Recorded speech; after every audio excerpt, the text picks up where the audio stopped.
warahmatullahi wabarakatuh. Waalaikumsalam. Akhirnya kita luar biasa loh guys. Ini di depan aku ada ketua MPR RI. Tepuk tangan dong. Jadi ini adalah namanya Pak Bambang Susatyo yang terhormat ya. Kenapa aku bilang gitu, Mbak? MPR ini kalau nggak salah RI 3 ya Pak?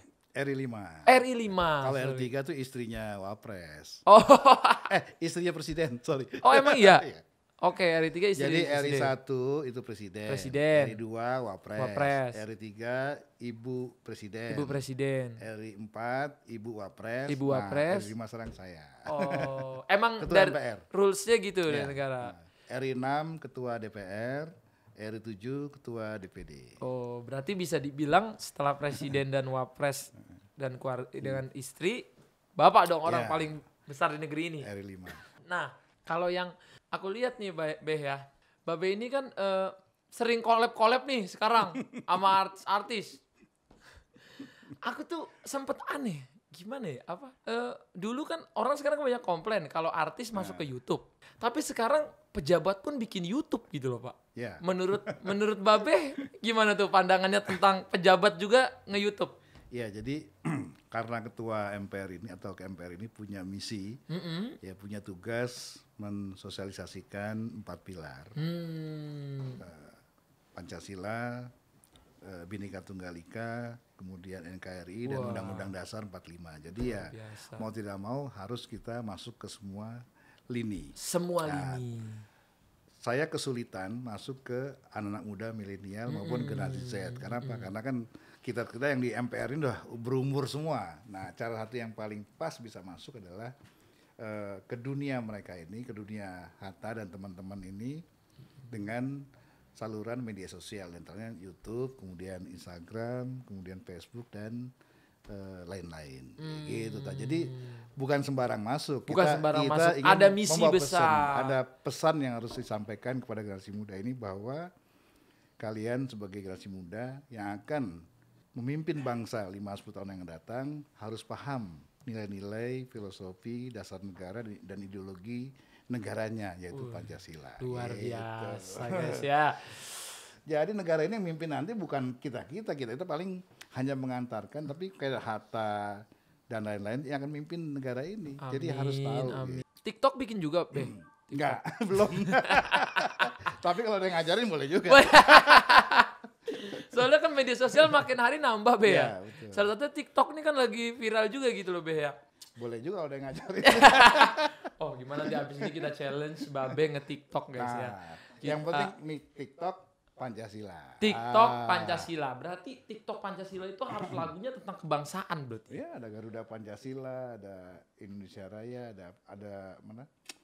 Gombloh apa namanya? Indonesia Merah Putih. Merah Putih. Ya. Jadi banyak sebetulnya lagu-lagu yang bisa di TikTok untuk mengingatkan Kita sama kita semua generasi muda terutama generasi Hatta ini bahwa nilai-nilai kebangsaan harus ada di setiap dada generasi muda gitu.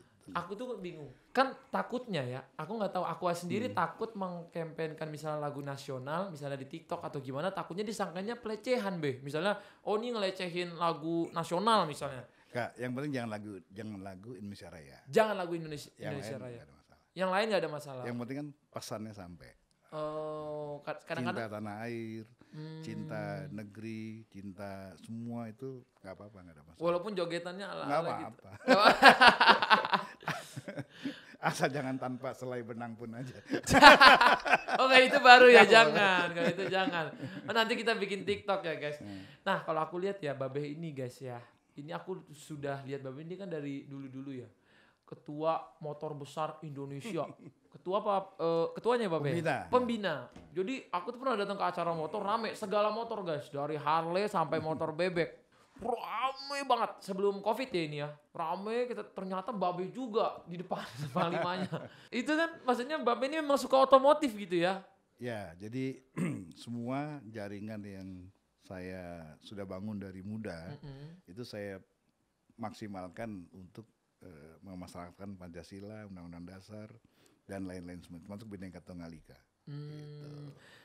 Nah, aku juga lihat di DP-nya Babe itu Lamborghini kuning, guys. Itu berarti kalau orang udah pakai DP Lamborghini itu ini ya apa otomotifnya tuh udah mendarah daging. Tadi datang aja naik H2 ya, Pak? H2. H2 yang belakangnya apa istilahnya, Pak? Bak terbuka. Bak terbuka bahasa Indonesia. Untuk bawa sembako. Itu mobil-mobil langka itu kok bisa, Pak, punya barang-barang yang gokil-gokil gitu? Ya jodoh. Kalau saya tanya tuh kok bisa punya Shelby antik tuh? Jodoh. Kan? Iya. Punya duit belum bisa beli loh. Bener. Karena barangnya nggak ada, susah. Kan gitu. Iya gitu guys ya. Belum tentu punya duit bisa beli karena itu hobi-hobian Ya, juga ya guys. Apakah mobil Babe dijual-jual juga nggak, apa memang ya, buat koleksi kadang-kadang aja? kalau bosen kita jual. Kan kalau BU kayak kita mah baru jual. Tapi seru sih guys ya. Mobil apa favorit Bapak? Tesla sekarang. Tesla karena mobil listrik. Iya, karena tidak merobek kantong kita. Untuk bensin tapi harganya robek juga sih Pak. Untuk awal ya, tapi saya kira pemerintah dengan berbagai kebijakannya, apalagi Pak Jokowi ini ingin mendorong segera kita migrasi dari BBM yang berbahan bakar minyak konvensional ke listrik. Saya kira nanti mudah-mudahan negara punya kebijakan untuk membebaskan biaya masuk. Karena biaya masuk itu sangat tinggi. Iya, mahal banget kan Pak sekarang yang bikin harga mobil. Tapi sudah ada yang murah sekarang, kalau nggak salah yang seri 3 itu 1,5 miliar. Ya, kalau dulu itu yang masuk yang bisa kebuka begini itu mahal juga, ada 3 miliar ke atas. 3 miliar ke atas. Padahal di Amerika harganya cuma 1 miliaran. Kali 3 di sini. Kemudian yang seri terakhir, yang seri yang paling murah itu di luar mungkin 300 sampai 500 juta. Jadi kayak harga Innova Fortuner ya sebenarnya di luar ya. Masuknya jadi mahal. Tapi mungkin gak sih Pak, Tesla itu kan kalau menurut aku 1 miliar itu tetap mahal ya menurut masyarakat. Mungkin nggak Tesla seharga Avanza gitu Pak, atau seharga Xenia atau seharga Ayla kalau gitu. dibebaskan pajak barang mewahnya itu mungkin jatuhnya mungkin 300 sampai 500 juta. Gitu. Dan apalagi nanti kalau misalnya pemerintah berhasil menarik mereka tidak aja di Cina untuk buka pabrik, tapi juga di Indonesia mungkin jauh lebih murah. Itu karena komponennya jauh lebih enggak rigid lagi. Kalau mobil konvensional mesin itu ribuan itunya spare partnya, on the deal-nya. Kalau listrik itu paling banter 700 sampai 800 item. Jadi nggak terlalu banyak. Soalnya aku lihat kemarin baju Nike aja yang buat main bola kayak Chelsea, MU segala macam sekarang udah made in Indonesia Pak. Yang tadinya made in Cina, sekarang semua udah made in Indonesia. Walaupun ya kita tahu bangga dong, berarti sekarang baju-baju klub-klub dunia sekarang made in Indonesia.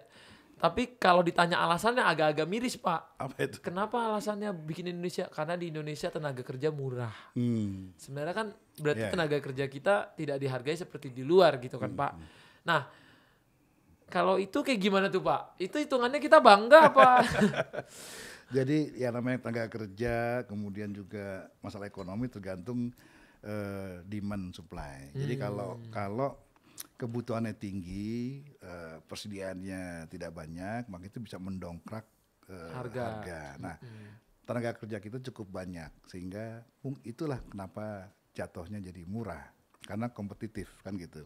Karena setiap orang bersaing untuk mendapatkan pekerjaan, sehingga kita juga memberikan apresiasi kepada pemerintah yang setiap daerah harus punya batasan minimum gaji. Nah, kalau enggak suka-suka perusahaan itu mentang-mentang murah ditekan terus kan gajinya. Tapi sekarang kan sudah berlaku suatu aturan, setiap pemerintah daerah itu punya ada minimum gaji. Nah, soalnya di UMR ya. Soalnya di kampung-kampung gitu aku tanya-tanya kan yang jahit-jahit kadang-kadang gajinya 1 juta, Pak. 700.000 guru-guru sebulan. Jadi masih miris gitu kan, 1 juta 700.000 itu yang sekarang jadi jadi banyak keluhan orang. Nah, kalau misalnya mobil ya dibikin di Indonesia, bisa jadi dia murahnya bisa tuh lebih murah banget berarti kan mobil listrik itu kan. Tidak murah banget tapi bisa murah. Karena apa? Karena tenaga kerja kita cukup banyak dan kompetitif. Hanya yang jadi persoalan para investor adalah kepastian hukum yang seringkali membuat mereka enggan masuk sini, dari soal perizinan, kepastian boleh beroperasi atau tidak, kemudian juga pajak yang sering berubah-ubah. Nah itu yang membuat mereka susah menghitung cost produksi, sehingga juga susah mereka menghitung proyeksi ke depan karena banyak ketidakpastian yang ada di sini.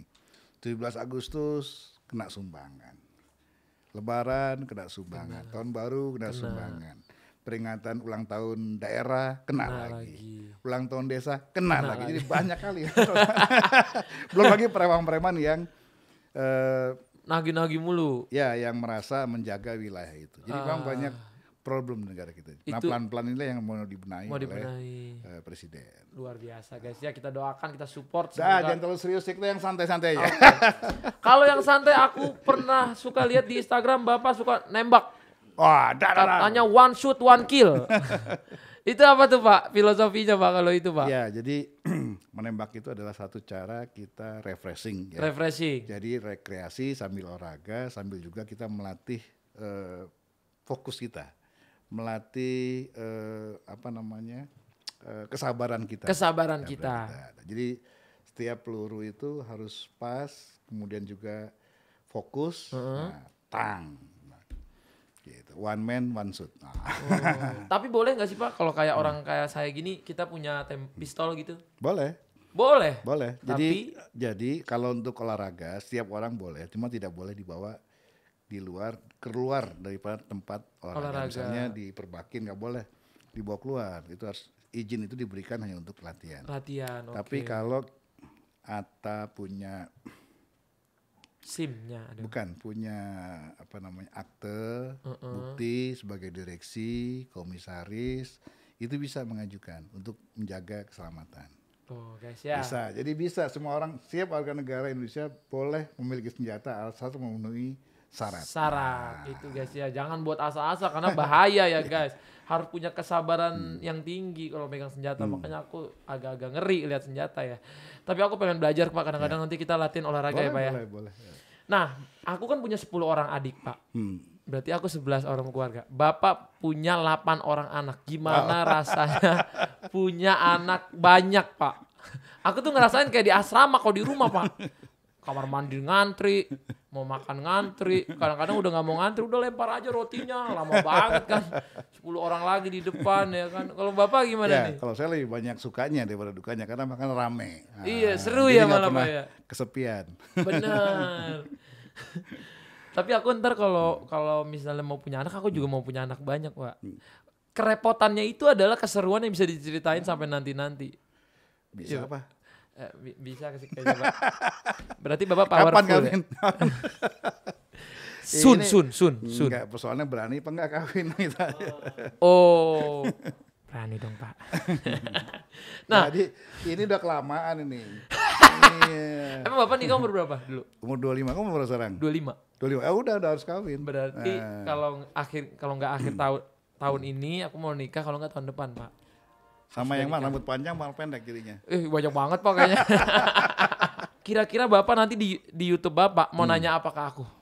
Oh, simple aja. Simple, coba nih kita nih belajar nih ya. Soalnya aku tuh takut deg-degan guys. Soalnya pertanyaan itu serius gitu. Enggak. Hatta kita nih hidup di Indonesia. Betul ya. Pak. Tentu setiap warga negara punya hak dan kewajiban. Hak Hatta adalah tinggal di Indonesia, boleh berusaha, apa aja boleh. Nah, kemudian kewajiban kita, Hatta sebagai warga negara adalah mematuhi aturan yang ada pemerintah, kemudian menjaga keutuhan negara ini, menjaga pluralisme, kemajemukan, dan kebinekaan. Betul Pak. Nah, itu semua tertuang dalam apa? Pancasila. Top 100. Gokil guys. Nanti kita bahas tuh di YouTube-nya Bapak ya. Seru banget, pokoknya thank you guys ya. Semoga ada manfaatnya dari yang kita sampaikan. Ingat kata Babi apa? Pancasila ya. Jangan ngaku milenial kalau nggak ngerti Pancasila. Pancasila harga mati. Merdeka.